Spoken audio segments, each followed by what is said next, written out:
नमस्कार दोस्तों, मैं शिवम कुमार स्वागत करता हूं आपका अपने YouTube चैनल जी के स्थान पे। दोस्तों, हमारा जो टॉपिक चल रहा था वो डाइजेस्टिव सिस्टम का टॉपिक चल रहा था। डाइजेस्टिव सिस्टम के लगभग चीज़ों को हमने पढ़ लिया था, बस आपका एक बड़ी आंत बच गया था जो कि हम नहीं पढ़े थे। तो आज की क्लास में हम लोग जानेंगे कि बड़ी आंत क्या होता है।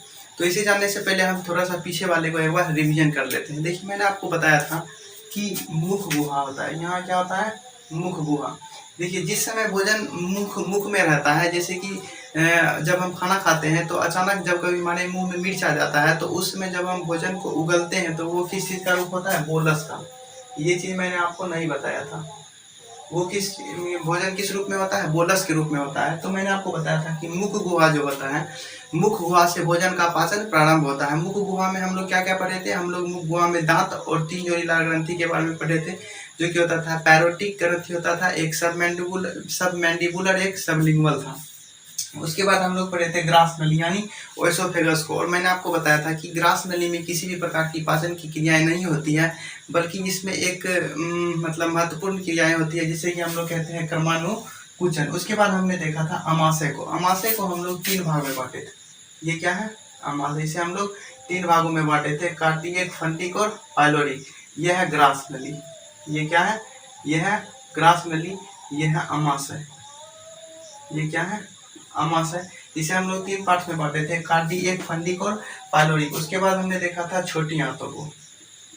इसे देखा था छोटी आंत को। देखिए, छोटी आंत को भी हम लोग 3 भागों में बांटे थे, ड्यूडेनम, जेजुनम और इलियम। ड्यूडेनम, जेजुनम और इलियम। उसके बाद देखिए, जब मुख में भोजन होता है तो किस रूप में होता है? बोलस के रूप में। और जब अमाशय से छोटी आंतों में भोजन प्रवेश करती है तो वो क्या चीज का रूप ले लेती है? काइम का। किस चीज का रूप ले लेती है? काइम का। किस चीज का रूप लेती है? काइम का। और जब छोटी आंतों से बड़ी आंतों में भोजन जाता है तो वो काइल के रूप में जाता है। किस रूप में? काइल। किस रूप में जाता है? काइल के रूप में। यानी जब मुख में होता है तो उसे हम बोलस कहते हैं।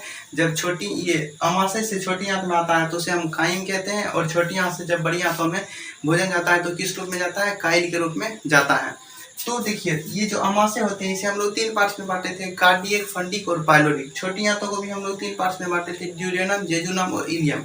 तो ये देखिए, बड़ी आंत जो होते हैं इसके भी 5 हिस्से होते हैं। कितने हिस्से? 5 हिस्से होते हैं। अब देखिए आप, ये जो बड़ी आंत है यानी लार्ज इंटेस्टाइन जो है, इसके दाहिने साइड में सीकम होता है। क्या होता है? सीकम। क्या होता है? सीकम। अब देखिए, दाहिने साइड में होता है सीकम, और ये जो पार्ट है इसे हम लोग कहते हैं असेंडिंग कॉलम। क्या कहा जाता है? Ascending column. इस पार्ट, ये जो ऊपर जा रहा है इसे हम लोग क्या कहते हैं? Ascending column. इसे हम लोग कहते हैं ट्रांसवर्स कॉलम। इसे हम लोग क्या कहते हैं? Transverse column. और ये जो नीचे की तरफ आ रहा है इसे हम लोग कहते हैं डिसेंडिंग कॉलम। क्या कहते हैं? Descending column. और थोड़ा सा जो इधर मुड़ा हुआ है इसे हम लोग कहते हैं सिग्मोइड कॉलम। और ये जो इस प्रकार से इसे हम लोग कहते हैं रेक्टम, जिसे कि हिंदी में हम लोग मलाशय कहते हैं। और ये हो गया आपका एनस, जिसे कि हम लोग गुदा कहते हैं। इसके द्वारा भोजन बाहर निकल जाता है। अब देखिए, हम सारी चीजों को बारे में अच्छे से समझते हैं। देखिए, बड़ी आंत जो होता है इसमें क्या होता है? जल का अवशोषण होता है। देखिए, बड़ी आंत जो होते हैं इसमें किसी भी प्रकार की भोजन का पाचन नहीं होता है, बल्कि इसमें क्या होता है? जल का अवशोषण होता है। डायरिया एक बीमारी आप सुनेंगे, डायरिया। डायरिया नामक बीमारी में होता क्या है कि ये बड़ी आंत जो होते हैं ये काम करना ही बंद कर देते हैं। अब देखिए, बड़ी आंत का काम क्या है? जल का अवशोषण करना। लेकिन ये बड़ी आंत काम डायरिया नामक बीमारी में काम करना छोड़ देते हैं, जिसके कारण कि जल का अवशोषण नहीं कर पाते हैं और भोजन लूज मोशन होकर क्या होता है?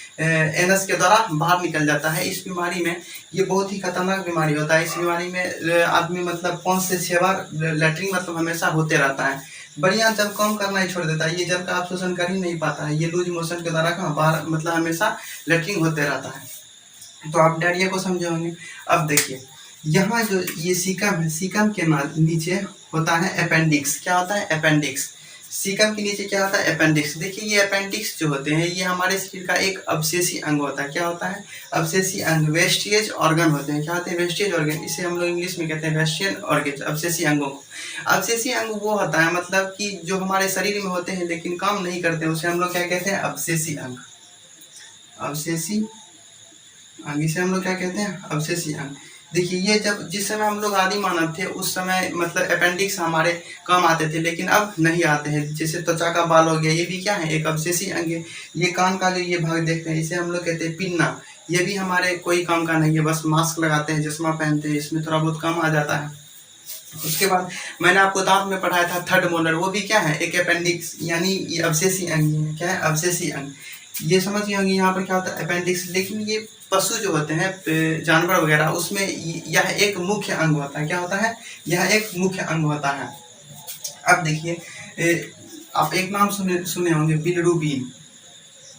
बिलिरुबिन, ये बिलिरुबिन क्या करता है, काइल का रंग पीला कर देता है। यानी लैट्रिन का रंग पीला किसके कारण होता है, बिलिरुबिन के कारण। ये बिलिरुबिन कहाँ से आता है, तो मैंने आपको बताया था कि यहाँ पर एक लीवर होता है। क्या होता है, लीवर। तो लीवर से ही बिलिरुबिन निकलता है। क्या निकलता है, बिलिरुबिन, जो कि लैट्रिन का रंग क्या कर देता है, पीला कर देता है। अब देखिए, ये बिलिरुबिन जो होते हैं, इसे थोड़ी मात्रा में, बस इसे मतलब बड़ी आंतों में जाके इसे मिलना चाहिए। लेकिन कभी कभी होता क्या है, लीवर पूरे शरीरों में बिलिरुबिन को मिला देता है, जिसके कारण कि हमारे शरीर क्या होते हैं, पीला हो जाता है, जिसे कि हम लोग कहते हैं जॉन्डिस। क्या कहा जाता है, जॉन्डिस। पूरा शरीर आप देखते होंगे, आंख वगैरह भी पीला हो जाते हैं, वो किसके कारण होता है, बिलिरुबिन के कारण।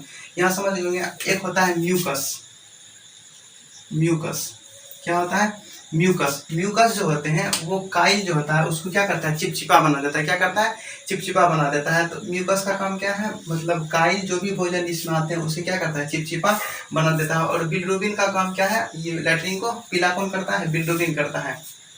अब देखिए, बड़ी आंत जो होते हैं, इसमें जल का अवशोषण होता है। इसके बदले में इसमें दो चीज मिलाया जाता है, एक बिलिरुबिन और एक म्यूकस। और भोजन, मतलब भोजन सारे अवशिष्ट पदार्थ कहाँ आके, मलाशय में आकर के जमा हो जाते हैं और एनस के द्वारा बाहर निकल जाता है। देखिए, बायोलॉजिकल अनुसार आदमी को मतलब 2 बार फ्रेश होना चाहिए, सुबह और शाम। लेकिन एक एक व्यक्ति को देखते होंगे कि वो 3-4 दिन तक बाथरूम नहीं जाते, जिसके कारण कि ये एनस के जो दीवारें होते हैं, ये क्या होते हैं, सड़ने, रेक्टम के जो दीवार होते हैं, ये सड़ने लगता है। क्या होता है, सड़ने लगता है, जिसे कि हम लोग उस बीमारी को कहते हैं पाइल्स।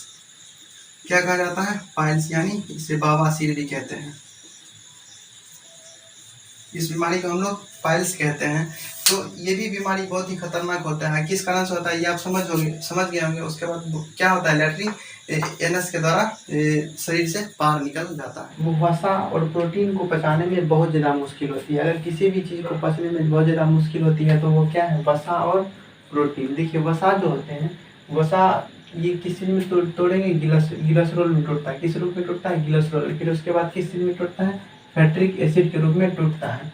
मैंने आपको बताया था कि वसा का पाचन कौन करता है, पचाने का काम कौन करता है, लाइपेज करता है। वसा को पचाने का काम कौन करता है, लाइपेज करता है। वसा जो होते हैं वो गिलसरोल में टूटते हैं, फिर फैटिक एसिड में टूटता है। अब देखिए, सबसे ज़्यादा अगर मुश्किल होता है तो वो प्रोटीन को पचाने में होता है। देखिए, भोजन जब हम खाते हैं तो उसमें क्या होता है, प्रोटीन होता है। प्रोटीन को पेप्टोन में कौन तोड़ता है, पेप्सिन। ये चीज़ मैंने आपको बता दिया। प्रोटीन को पेप्टोन में कौन तोड़ता है, पेप्सिन तोड़ता है। और ये पेप्सिन कहाँ होता है, अमाशय में होता है। कहाँ होता है, अमाशय में होता है पेप्सिन। याद कीजिए, मैंने आपको बताया था कि अमाशय को हम लोग 3 भागों में बांटते थे। कितने भागों में, 3 भागों में, कार्डियक, फंटिक और पाइलोरिक। पाइलोरिक जो था उसमें जठर ग्रंथियां होती थी, ग्रंथियां होती थी, उससे जठर रस निकलता था। और जठर रस से रेनिन और पेप्सिन निकलता था। तो रेनिन जो था वो दूध को दही में बदल देता था, और पेप्सिन जो था वो प्रोटीन को क्या चीज में तोड़ता था, पेप्टोन में तोड़ता था। अब देखिए, प्रोटीन को पेप्टाइड में कौन तोड़ता है, तो ट्रिप्सिन। कौन तोड़ता है, ट्रिप्सिन। अग्नाशय में होता है। ये कहाँ होता है, अग्नाशय में। मैंने आपको अग्नाशय में भी बताया था कि L8 याद होगा, तो आप समझ गए होंगे। उससे ट्रिप्सिन कहाँ से निकलता है, अग्नाशय से निकलता है, और प्रोटीन को पेप्टोन में बदल देता है। उसके बाद एमिनो एसिड, प्रोटीन को एमिनो एसिड में कौन तोड़ता है, इलेप्सिन। और ये इलेप्सिन कहाँ होता है, छोटी आंतों में। अगर पूछे छोटी आंत में भी कहाँ, तो इलियम में। कहाँ होता है, इलियम में। कहाँ होता है, इलियम में। इलेप्सिन प्रोटीन को एमिनो एसिड में कौन तोड़ता है, इलेप्सिन तोड़ता है। यहाँ तक आप समझ गए होंगे। अब देखिए, पाचन की जो संपूर्ण मतलब क्रियाएं होती है वो 5 अवस्था में होते हैं। कितने अवस्था में होते हैं, 5 अवस्था में। पहले को हम लोग कहते हैं इंजंक्शन, डाइजेशन, उसके बाद एब्जॉर्प्शन, एसिमिलेशन और डिफेक्शन।